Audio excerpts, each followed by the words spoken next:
Hello guys, welcome to my channel where stories filled with revenge, moral lessons, and love are told.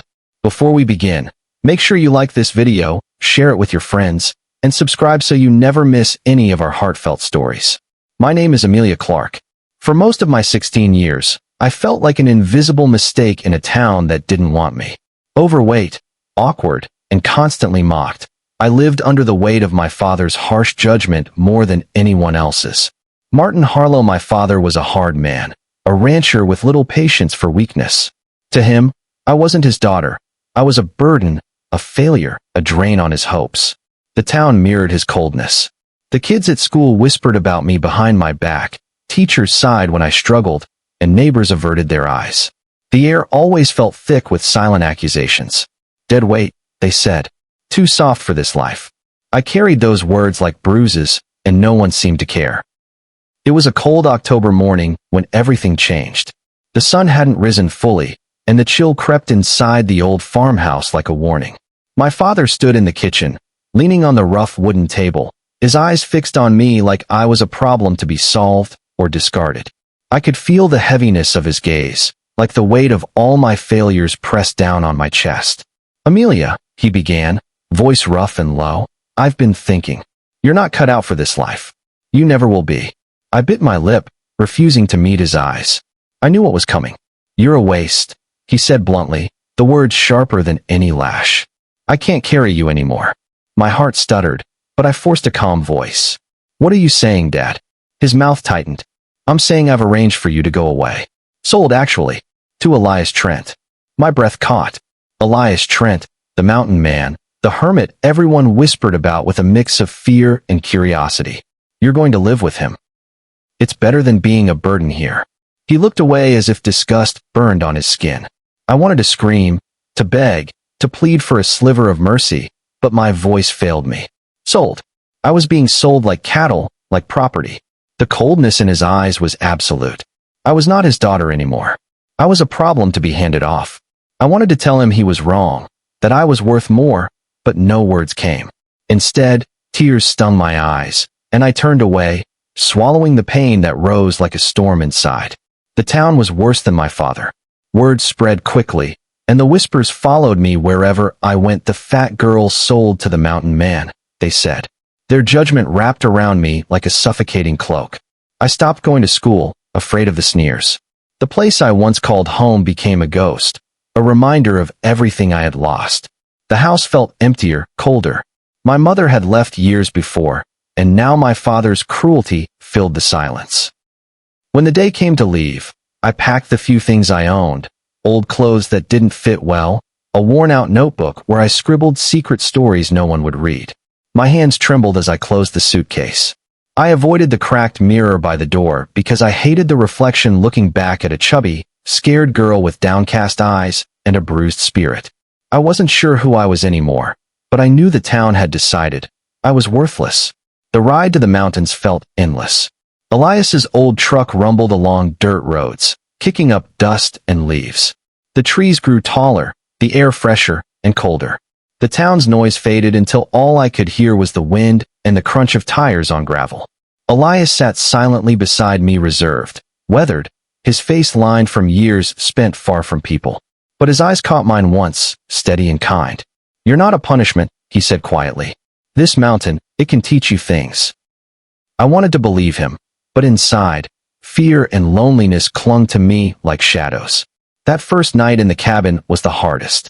The walls creaked, the wind howled outside, and I curled up in a thin blanket, shivering from cold and uncertainty. Memories of my father's betrayal played on repeat, and tears slipped down without sound. I felt like a prisoner, trapped by the mountains and my own hopelessness. Yet, beneath that fear, a small spark flickered. Maybe this was my chance to be something new. Over the following days, Elias showed me how to live in the wild, how to feed the goats, start a fire, and plant seeds in rocky soil. His patience surprised me, and so did the quiet beauty of the mountains. There was a rhythm here, a peace that the town had never offered. Slowly, I began to see the place not as a prison, but as a sanctuary. But even with Elias's kindness, the scars ran deep. I missed the idea of family, of acceptance. The town's cruel words echoed in my mind, and sometimes I wondered if I'd ever be more than the girl everyone had written off. The mountains whispered secrets, but could they heal a heart broken by betrayal? I didn't know yet. All I could do was breathe, listen, and try to believe in the possibility of something better. When I first stepped into Elias Trent's world, everything felt unfamiliar and overwhelming.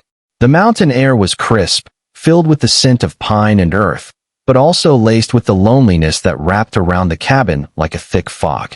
I was scared, uncertain if this place was truly a refuge or just another kind of prison. Elias never forced me to talk or explain. Instead, he let silence fill the space between us, and slowly, through actions more than words, he began to teach me what it meant to live with the mountain. His hands were rough but gentle when he showed me how to care for the goat's creatures, stubborn yet loyal, much like Elias himself. They taught me patience as I learned to coax them, feed them, and understand their moods. Day by day, I found myself outside more, pulling weeds from rocky soil and planting seeds Elias had gathered. The earth was hard, but beneath it, life pushed stubbornly upward, and so did I. One afternoon, while wandering a narrow trail, I found a red-tailed hawk tangled in barbed wire, its wing bleeding and eyes wild with pain. Something inside me stirred a fierce protectiveness, a mirror of my own fragility.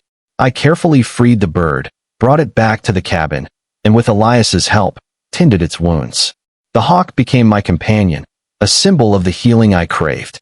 I named it Rowan, after the resilient tree that thrived in the harshest conditions. The days grew into weeks, and the mountain began to feel less like exile and more like home. Elias was a quiet teacher, revealing his world in small ways: how to track animal paths, how to read the clouds, and how to find water in dry creek beds. But what mattered most was his unwavering kindness. He never once called me a mistake or a burden. Instead, he shared stories of his past as a soldier haunted by loss, a man who had chosen solitude to escape pain. Hearing his story made me realize that we both carried wounds, invisible to the world but heavy on our souls. Then there was Miss Harriet, a woman from the nearby indigenous community, who came to visit with baskets of herbs and remedies. She spoke softly about the land and the spirits that lived in the trees and rivers. With her guidance, I learned to respect the sacredness of this place and the deep history it held. The Ute people welcomed me gently, their acceptance a balm to my bruised heart. I spent afternoons with their children, teaching them stories from my notebook and listening to theirs in return. Through them, I began to understand that family could be chosen, not just given. Despite the peaceful days, shadows sometimes crept in. I would catch myself staring at the horizon, wondering about my father, the town, and if I would ever belong anywhere.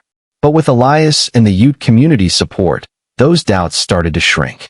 I learned that healing was not a straight path. It twisted and turned, sometimes retreating before it advanced.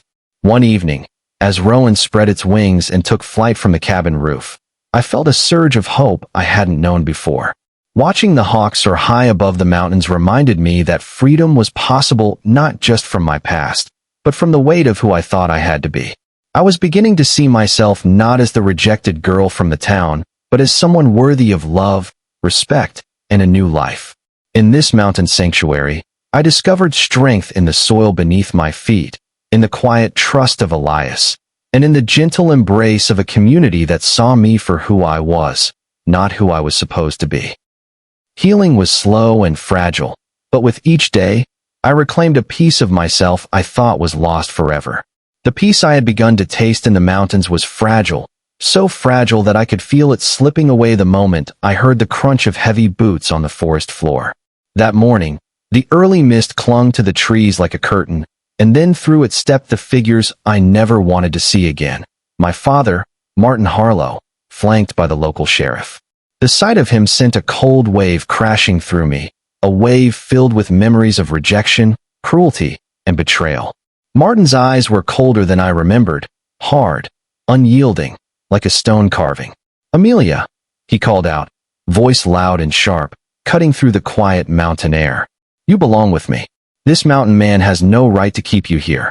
My throat tightened, but this time, instead of trembling or running, I stood my ground. The sheriff, clipboard in hand, stepped forward with an official air, though his uncertain eyes betrayed his discomfort. "There's a warrant for your return, Amelia. You are to come back with your father immediately." His words carried the weight of law, but inside me, something fierce and wild stirred. Elias was by my side before I could even speak. His presence was steady, a rock amid the storm. "She's not going anywhere unless she wants to," he said quietly, but with unwavering resolve. His voice held a strength I had never heard from anyone who'd ever spoken to me before. The sheriff glanced back and forth between us, weighing the tension in the air. This was no longer just about a runaway or a troubled girl. It was a standoff between a man clinging to control and a girl fighting for her freedom. News had already spread about Elias's kindness and the new life we had built on this mountain. The town was divided, some suspicious of Elias, others quietly admiring what he'd done for me. More importantly, Elias had the support of the local indigenous community, especially Running Elk, a respected elder of the Ute people. Running Elk's calm wisdom and deep knowledge of the land and its laws meant more than anyone in that courtroom could imagine. What followed was a legal battle I had only ever heard about in stories, but now lived through with every aching fiber of my being. My father's accusations were simple but brutal. Elias was a kidnapper, a wild man who had stolen his daughter away. Yet the truth was far more layered. Elias and Running Elk presented evidence of ancient treaty rights that recognized the sovereignty of the mountain and its peoples, testimonies from community members who spoke about my father's neglect and cruelty, and even statements from townsfolk who had seen how little care I had received. Sitting in that courtroom, watching my father's confident mask crack with each truth revealed, I felt a strange mixture of dread and hope. When I was finally called to speak, my voice trembled but carried the weight of years of silence and pain. "I want to stay here," I said, my eyes meeting the judge's. "Elias saved me when no one else would. Here I am safe. Here, I am more than what my father says." The room fell into a heavy silence, everyone absorbing the gravity of my words. For the first time, I was not a child being spoken about. I was a person speaking for herself. The judge listened carefully, weighing the arguments, the testimonies, the history, and most importantly, my own voice. The ruling came slowly, like the sun breaking through a long winter's storm. The court affirmed my right to choose, to live free from the shadow of my father's cruelty. It was a victory not just for me, but for every person who had been told they were worthless or broken. That day, as the judge's decision was announced, a wave of relief washed over me. The chains that had bound me to my painful past were finally broken. The mountain was no longer a place of exile but a home, and Elias was no longer just a guardian but family. Yet even with this freedom, there was a bittersweet sting. Some in the town whispered behind closed doors, unwilling to accept the girl they'd scorned had found her place. But the voices that mattered, Elias's steady presence, Miss Harriet's nurturing care, Running Elk's proud smile, and the warm embrace of the community were louder than any prejudice. Our life together was not perfect. The scars of my past were deep, and healing took time. But the battle for freedom had taught me something invaluable. Courage is not the absence of fear, but the choice to stand despite it.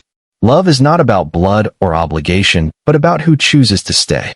And family can be built from the ashes of pain into something stronger and truer than I had ever known. That courtroom battle was more than a fight for me. It was a challenge to cruelty, a stand against injustice, and a declaration that even the most broken can rise again. I was no longer the girl my father discarded. I was Amelia Clark, a survivor, a fighter, and most importantly, a young woman claiming her place in the world on her own terms. The court's decision felt like the first breath of fresh air after being underwater for too long. I was free not just in the legal sense, but in the deep, trembling way a bird feels when it finally escapes the cage. The mountains, once a place of exile, had become my sanctuary.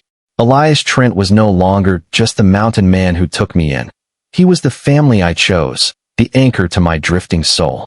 Life after the courtroom wasn't easy, but it was real and mine.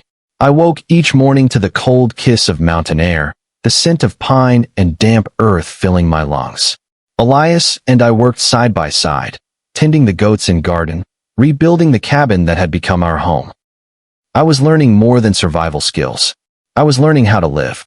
The mountain taught patience, resilience, and the quiet strength of roots growing deep. Miss Harriet's visits became a lifeline.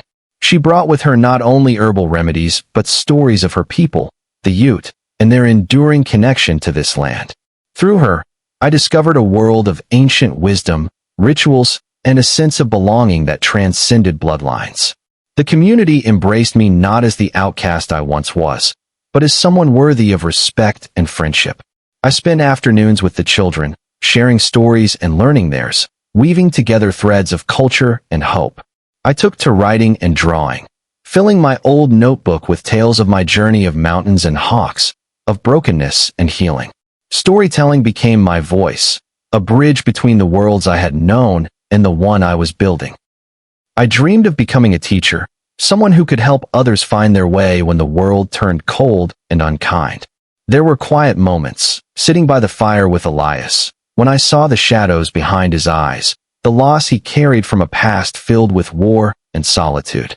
We shared our stories in those moments, finding healing not just in the mountain, but in each other. His kindness was a balm to my wounds, and I could see, too, that I was a light in his life, a reason to hope again. Our bond was not born of blood, but of choice and trust. Elias was my father in every sense that mattered, his protection and love shaping a new family from the ruins of my old one. The mountains held us, the Ute community supported us, and together, we forged a future bright with possibility. The town still whispered, some reluctant to accept the girl they once scorned. But I no longer sought their approval. My life was here in the wild beauty of the mountains, in the laughter of the children I taught, in the quiet moments of peace I shared with Elias and my hawk, Rowan. One day, as I watched Rowan soar above the peaks, I felt a deep sense of belonging. I was no longer the rejected, overweight girl I had been. I was a survivor, a storyteller, a teacher, and a daughter of the mountain. My journey had been hard, filled with betrayal and pain, but it had also been a testament to the power of compassion, truth, and chosen family. To anyone watching this story, remember, no matter how deep the wounds, how harsh the judgment, you have the strength to rise. Healing comes in many forms through nature, through community, through love that chooses you. Family is not just who gives you life, but who chooses to stand by you. And your story, your voice, matters. If you felt touched by my journey, please like this video, subscribe for more stories that speak to the heart, share it with your friends, and tell me in the comments what lessons you've learned or how this story resonates with you. Together, we build a community where every voice is heard and every soul is valued. Thank you for watching.